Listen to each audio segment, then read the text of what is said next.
കൊല്ലത്ത് വള്ളം മറിഞ്ഞ് കാണാതായ 2 മത്സ്യത്തൊഴിലാളികൾക്കായി തിരച്ചിൽ തുടരുകയാണ്. നീണ്ടകര, തങ്കശ്ശേരി എന്നിവിടങ്ങളിൽ നിന്ന് പോയവരാണ് അപകടത്തിൽപ്പെട്ടത്. പുത്തൻതുറ സ്വദേശി ഗൗതം, കന്യാകുമാരി സ്വദേശി അർജുൻ എന്നിവരെയാണ് കണ്ടെത്താനുള്ളത്.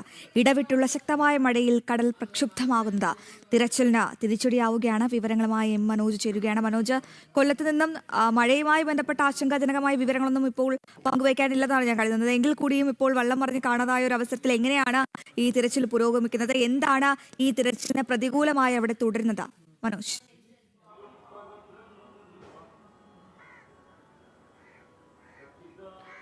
രണ്ടുപേരെയാണ് ഇനി കിട്ടാനുള്ളത്. തങ്കശ്ശേരി, നീണ്ടകര ഭാഗങ്ങളിലാണ് ഈ വള്ളം മറിഞ്ഞത്. അതായത് കഴിഞ്ഞ ദിവസങ്ങളിലൊക്കെ 2 ഇടത്തായി വള്ളം മറിഞ്ഞു. അതിനു മുമ്പും തങ്കശ്ശേരിയിൽ വള്ളം മറിഞ്ഞ മരണം റിപ്പോർട്ട് ചെയ്തിട്ടുണ്ട്. ഇതുമായി ബന്ധപ്പെട്ട കഴിഞ്ഞ ദിവസത്തെ പരിശോധനയിൽ ഈ ഭാഗത്തേക്ക് പോകാൻ തന്നെ വലിയ ബുദ്ധിമുട്ടായിരുന്നു. അതായത് കടൽ പ്രക്ഷുബ്ധമായിരുന്നു, മഴയും കാറ്റുമൊക്കെ ശക്തമായിരുന്നു. ഇതിനാൽ തന്നെ ഈ പരിശോധനയിൽ ഇവരെ കണ്ടെത്താനായില്ല. ഇനി കണ്ടെത്താനുള്ളത് പുത്തൻതുറ സ്വദേശിയായിട്ടുള്ള ഗൗതത്തിനെയും അതോടൊപ്പം തന്നെ തങ്കശ്ശേരി ഭാഗത്ത് ഈ കന്യാകുമാരി സ്വദേശിയായിട്ടുള്ള അർജുനെയുമാണ് കണ്ടെത്താനുള്ളത്. ഇവർക്കായിട്ടുള്ള തിരച്ചിലാണ് തുടർന്നുകൊണ്ടേയിരിക്കുന്നത്. അതേസമയം തന്നെ ഈ ഗൗതത്തിനൊപ്പം ഉണ്ടായിരുന്ന രാജീവൻ, അതോടൊപ്പം രാധാകൃഷ്ണൻ എന്നിവരുടെ സംസ്കാര ചടങ്ങുകൾ തുടരുകയാണ്.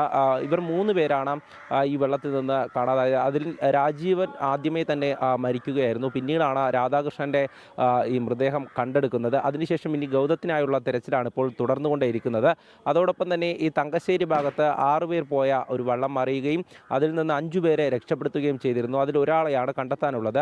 നീണ്ടകര ഭാഗത്ത് 14 പേർ പോയ വള്ളമാണ് മറിഞ്ഞത്. അതിൽ ബാക്കിയുള്ളവരെയൊക്കെ 11-12 പേരെയൊക്കെ ഈ മറ്റൊരു വള്ളത്തിൽ കയറ്റി രക്ഷപ്പെടുത്തി എന്നുള്ളതാണ്. എന്നാൽ ഇനി ഗൗതത്തിനെയാണ് കണ്ടെത്താനുള്ളത്. ഇതിനു വേണ്ടിയിട്ട് കോസ്റ്റൽ പോലീസ്, കോസ്റ്റ് ഗാർഡ് അടക്കം ഈ പരിശോധന നടത്തിക്കൊണ്ടേ ഇരിക്കുകയാണ്. കഴിഞ്ഞ ദിവസം ഈ കടലിലൊക്കെ വലിയ രീതിയിൽ തിരയുണ്ടായിരുന്നു എന്നുള്ളതാണ്.